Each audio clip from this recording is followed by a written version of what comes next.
살리기 위함입니다라는 제목을 정했습니다. 요한일서 4장 9절 한 절 말씀 본문으로 하여서 오늘 하나님 말씀 함께 나누고자 합니다. 성경은 예수님에 관한 책입니다. 성경 자체가, 말씀 자체가 예수님이다, 이렇게 말씀을 드릴 수가 있습니다. 그래서 말씀을 통해서 예수님을 만난다, 말씀을 통해서 예수님을 알아간다 라기보다는 정확하게 이야기하면 말씀을 듣는 것, 말씀을 읽는 것 자체가 예수님을 만나는 것이다, 예수님을 알아가는 것이다, 그렇게 말씀드릴 수가 있는 것입니다. 예수님이 곧 말씀이시고 말씀이 곧 예수님이시기 때문인 것입니다. 직접적으로 말씀하기도 하고 상징적으로 말씀하기도 하고 또 안에 숨겨져 있기도 하고 또 아예 드러내어서 나타나시기도 하지만은 어쨌든 모든 말씀은 다 예수님이시다라는 것을 우리가 늘 말씀을 대할 때마다 기억해야 하는 것이죠. 예수님은 하나님의 아들이십니다. 예수님은 곧 말씀이시다라고 한다면 하나님은 사랑이십니다. 하나님은 사랑의 하나님이시다, 사랑이 많으신 하나님이시다라기보다는 정확하게 이야기하면 하나님은 곧 사랑이시다, 사랑 자체이시다, 사랑이 곧 하나님이시다, 이렇게 말씀드릴 수가 있는 거예요. 그래서 단순하지만 늘 견고하게 기억해 두어야 할 두 가지, 하나님은 사랑이시다, 예수님은 말씀이시다, 동의어로 볼 수가 있다는 것입니다. 말씀이신 예수님이 하나님의 사랑이 되어 드러난 것이다, 이렇게 정리할 수가 있을 거예요. 성경의 모든 말씀들, 많은 말씀들, 이 분량적으로 가장 많이 차지하고 있는 말씀들은 사실 율법입니다. 다 성경 그냥 쭉 읽다 보면 그냥 뭐 해라, 뭐 하지 마라, 제일 많은 거예요. 다 율법입니다. 간단하게 성경에서 가장 많은 분량을 차지하고 있는 말씀들이 다 이 율법인 거예요. 이 율법을 전제하여서 근거하여서 모든 말씀이 뻗어져가는 구조인 것이죠. 그래서 구약 성경 이 39권 다 귀하지만, 다 중요하지만은 말씀 구조로 보면 모세오경, 창세기, 출애굽기, 레위기, 민수기, 신명기 요 5권이 근거가 되어서 여호수아서부터의 말씀이 쭉 뻗어져 나가는 것을 볼 수가 있어요. 그래서 여호수아 이후부터의 모든 말씀들은 다 창세기에서 신명기까지 말씀을 근거해서 나오는 것이지 하나님이 새롭게 주신 말씀이 사실 있는 것은 아니에요.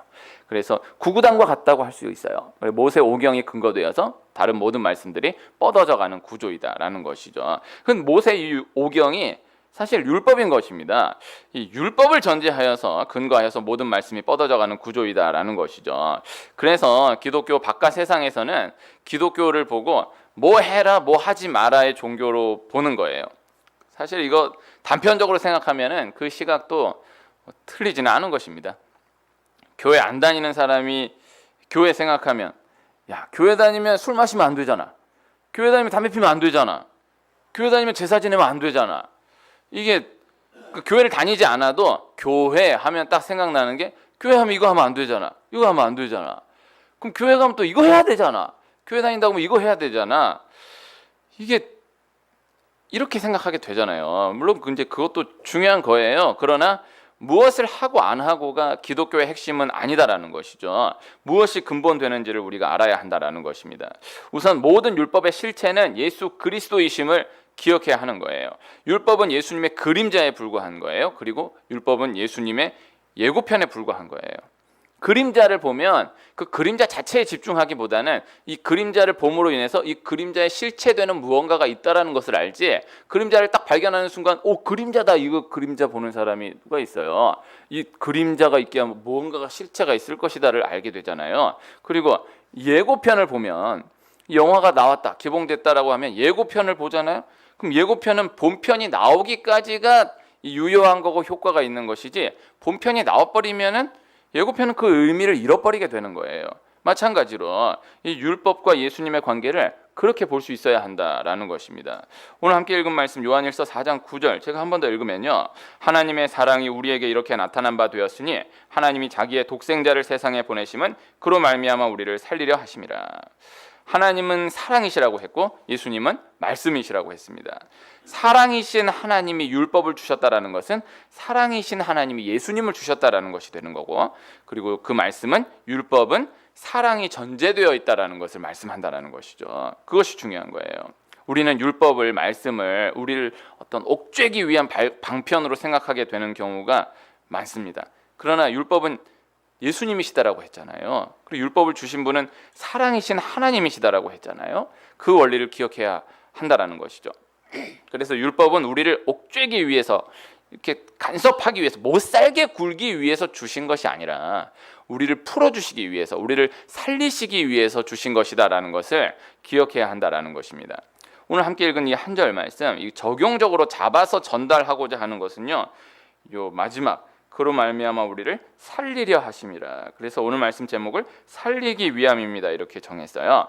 요 살리려, 요 한 단어에 이제 초점을 두고 요 말씀이 묵상되기를 소원하는데요.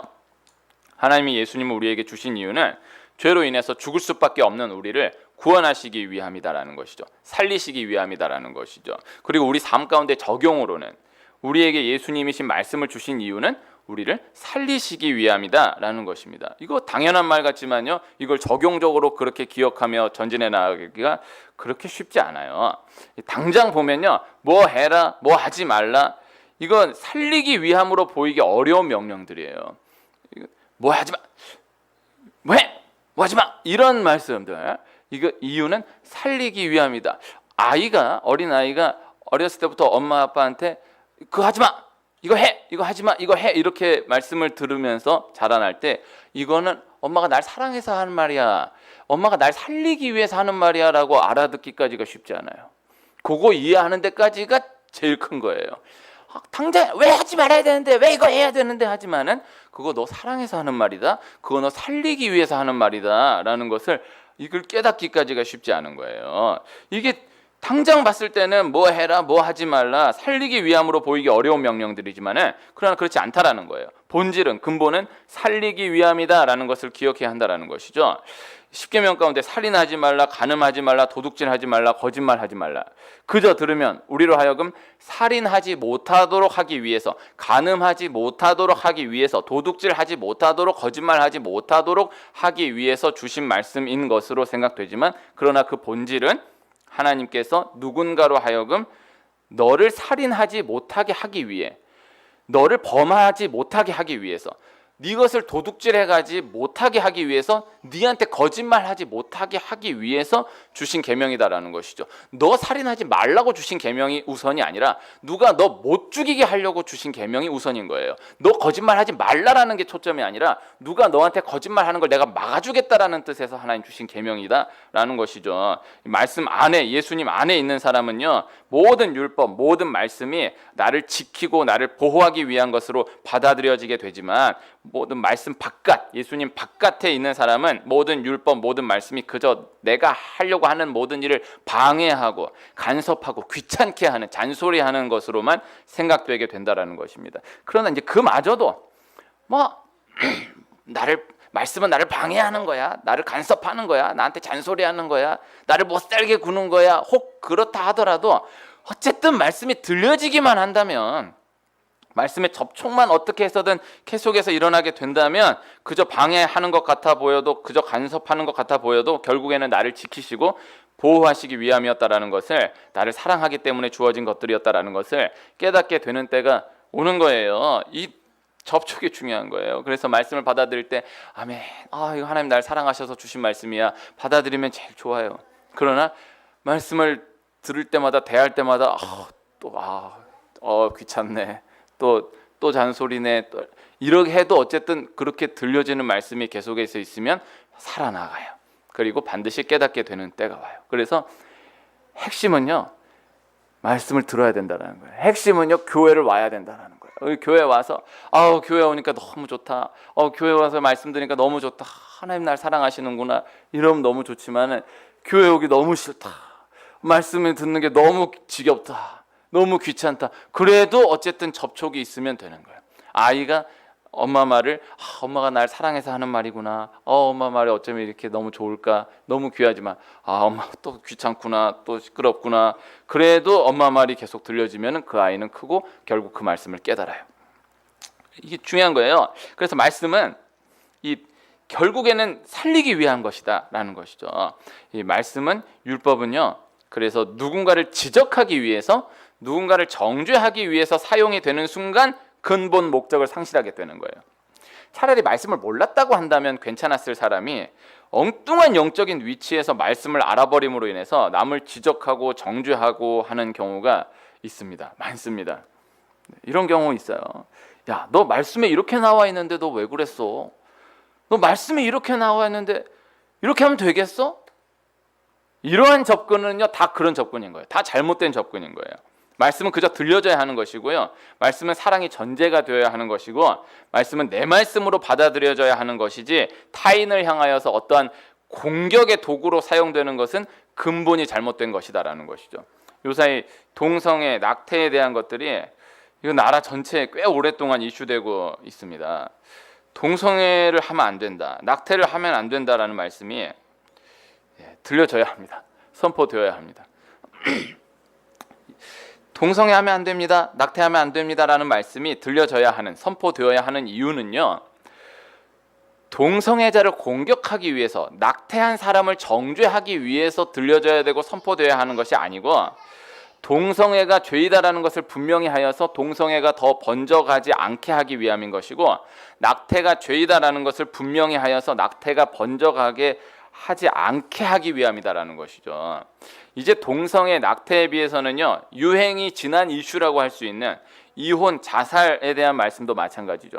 이혼하지 말라, 자살하지 말라라는 말씀은요, 이혼한 사람을 정죄하기 위해서 자살한 사람을 부정적으로 말하기 위해서 하는 말씀이 아니라, 이혼을 두고 고민하고 있는 사람으로 하여금 이혼을 막기 위해서, 자살을 두고 고민하고 있는 사람으로 하여금 자살을 막기 위해서 선포되어야 하는 말씀이다라는 거예요.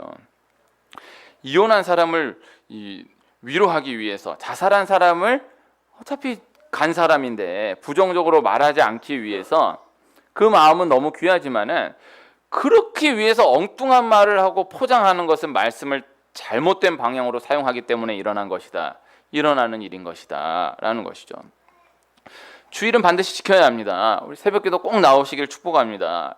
이렇게 이야기하는 건요, 주일을 계속해서 잘 지키게 하기 위함인 것이고, 새벽기도를 계속해서 잘 나오게 하기 위함인 것이지, 주일을 안 지켰다고 정죄하기 위함이고 새벽기도 안 나왔다고 정죄하기 위함인 것이 아닌 거예요.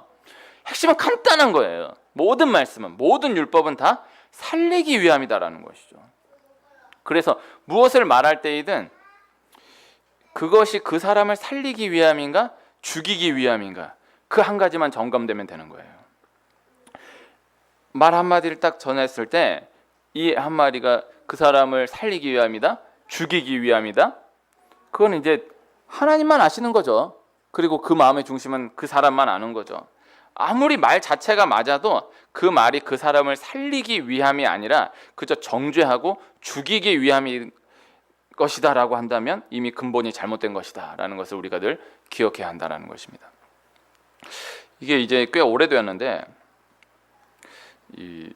저가 이제 이 표어 요거를 딱 인상 깊게 봤던 기억은, 이제 그 고속도로에 한 교회가요, 유명한 교회거든요. 한 교회가 이렇게 현수막을 이렇게 붙여놔요. 그 교회는 지금도 그래요.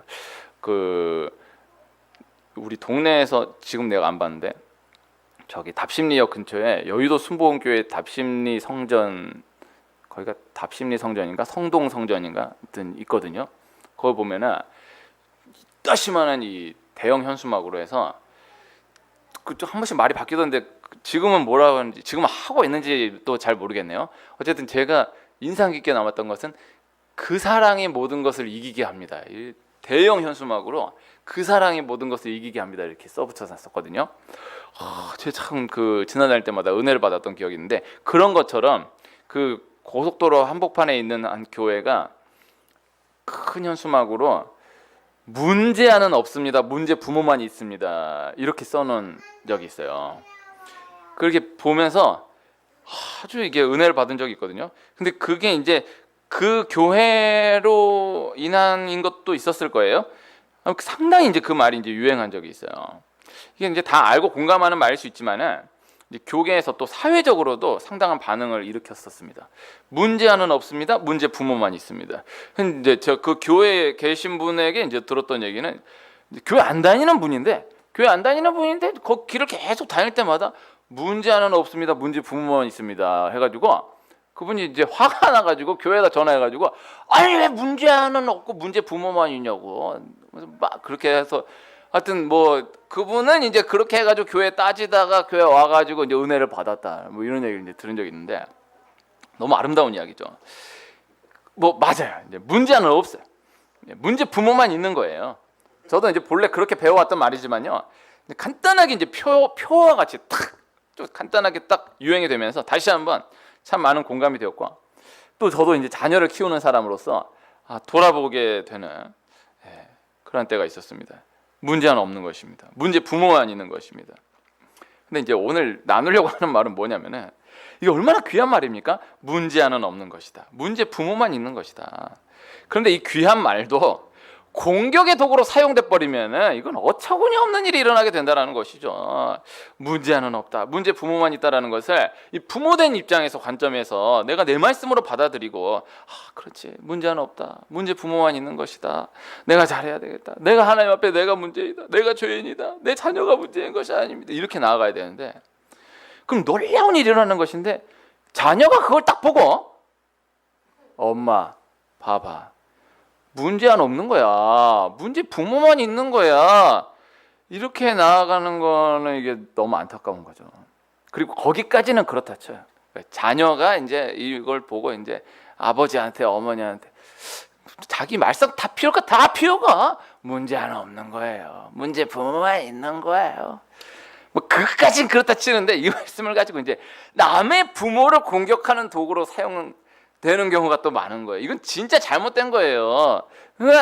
뭐 애가 문제 딱 이렇게 했다 그러면은 그 엄마 찾아가 이봐요. 문제는 없는 거예요. 문제 부모만 있는 거예요. 이건요 복음이 아니에요.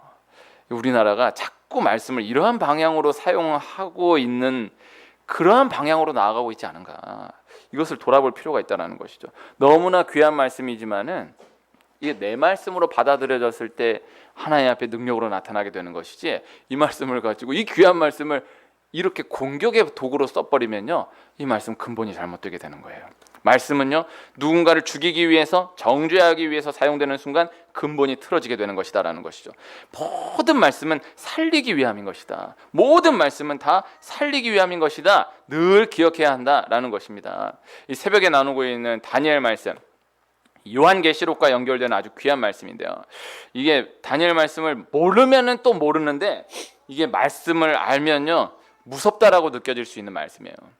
이 가장 중요한 건요 우선은 말씀을 받는 위치가 중요한 거예요. 심판에 대한 말씀이 쭉 말씀되는 것은요 그 심판의 말씀은 너를 심판하겠다라는 뜻으로 하나님 주신 말씀이 아니라 너를 대적하는 세력을 심판하신다라는 뜻으로 말씀하시는 것이다 라는 것을 우선 알아야 되고요. 그것을 전제한 이후에 말씀을 내 말씀으로 받아들인다라고 한다면 역시 나를 살리기 위함인 것이다 라는 것이죠. 하나님의 진노가 임박했다라는 말씀, 제가 새벽에 예로 들었을 때 부모가 자녀에게 너 셋셀 동안 이거 안 하면 혼난다 라는 말을 예로 들었을 때 하나 둘 셋 안 했지 이래갖고 막 혼내고 이러지를 못하고 하나 둘 하는데도 안 움직여요. 그러면은 둘 반, 둘 반의 반, 둘 반의 반의 빵! 꼭 제 얘기하는 것 같은데 이게 그냥 셋 할 동안에 안 하면 혼난다 그랬으면 그냥 하나 둘 셋 하고 안 했으니까 꼭 혼내면 되잖아요. 근데 그거는 이게 셋을 빨리 세버려가지고 혼을 내버리는 것이 본 목적이 아니라 그렇게라도 해가지고 그것을 바로 잡아주기 위한 것이 목적이기 때문이다라는 것이죠. 하나님이 우리에게 심판이 임박했다, 진노가 임박했다, 하나 둘 셋 니들 다 심판 싹, 이것이 목적이 아니라 하나 둘 반, 둘 반의 반 이렇게 나아가면서라도 하나님 우리로 하여금 돌아오기를 원하시는 것이고 회개하기를 원하시는 것이 본 목적인 것이지 빨리 시간 딱 끝내가지고 심판해버리시는 것이 목적이 근본 목적이 아니다라는 것입니다. 상황 바깥에 있는 사람은 사랑이 전제되어 있지 않은 사람이 보면 아니 빨리 셋하고 혼내버리지 하지만은 상황 안에 있는 사람, 그 사람을 사랑하는 사람은 빨리 셋을 세지를 못하는 거예요. 그 본심을 기억해야 한다라는 거예요. 이 약속을 딱 해놓고요 우리 10시에 모여서 출발합니다 라고 하면요 10시 딱 되면요 상황 바깥에 있는 사람은, 상황이 전제되어 있지 않은 사람은요 10시 됐습니다. 빨리 출발하시죠. 제가 상당히 존경하는 목사님인데 그 목사님이 그 목사님 밑에서 일한 부목사님 말을 듣고 좀 놀란 적이 있는데 온 교회가 모여서 10시 출발합니다. 딱 그렇게 한 거예요. 그럼 이제 10시 출발합니다 했으면 다 10시 전에 와서 이제 함께 가야 되지 않겠습니까? 근데 또 현실이 또 그러지 못하잖아요. 근데 이제 10시가 된 거예요. 그러니까 자 출발합시다. 근데 세상에 뒤에서 막 짐을 하고 뭐 기다려주세요 이러는데 10시 됐다고 가버렸다라는 거예요. 그래가지고 내가 그리고 결국 갔대요. 그렇게 뭐 늦게 온 사람이 막 바리바리 싸들고 막 제발 멈춰달라고 하는데도 그런 간 거예요. 뭐 워낙 존경하는 목사님이시기 때문에 그렇지만은 근데 그건 그냥 그대로 또 메시지가 있겠죠. 어쨌든 이게 바깥에 있는 사람은요 이렇게 하기로 했으니까 하는 거죠. 하지만은 안에 있는 사람은 이게 사랑이 있는 사람은 말 딱 했으니까 그렇게 이게 쉽지 않은 거예요. 왜? 이런 걸 저런 걸 따지려는 것이 아니라 근본 목적이 이렇게 딱 해가지고 그렇게 딱 해버리기 위한 것이 목적이 아니라 근본 목적이 살리기 위함이기 때문이다라는 것이죠. 10시에 출발한다라고 하는 것은 제 시간에 함께 와서 다 같이 정말 함께 가자라는 이렇게 치우치지 말고 같이 가자라는 게 목적인 것이지 10시 안 온 사람을 제껴버리겠다라는 게 목적이 아닌 거예요. 조두순 씨가 이제 곧 석방이 된다라고 하는데 나영이 가족이 결국 이사를 가기로 했다라는 기사를 봤습니다. 너무 마음이 아픈 거예요. 또 그 조두순 씨와 비슷한 시기에 비슷한 범죄를 저지른 박모 씨가 있는데 이분이 조두순 씨하고 그 징역도 똑같이 받아가지고 얼마 전에 출소했는데 출소한 지 8일 만에 똑같은 죄를 지어가지고 징역 18년을 받았다라는 거예요. 이런 사건을 바라보는 많은 여론은요. 가장 많이 하는 말이 우리나라는 법이 너무 약하다라는 거예요. 완전 죽여버려야 되는데 사형이 어려우면은 그냥 최소 50년을 때려버려야 되는데 그러지 않아가지고 이런 일이 계속 일어난다라는 거거든요.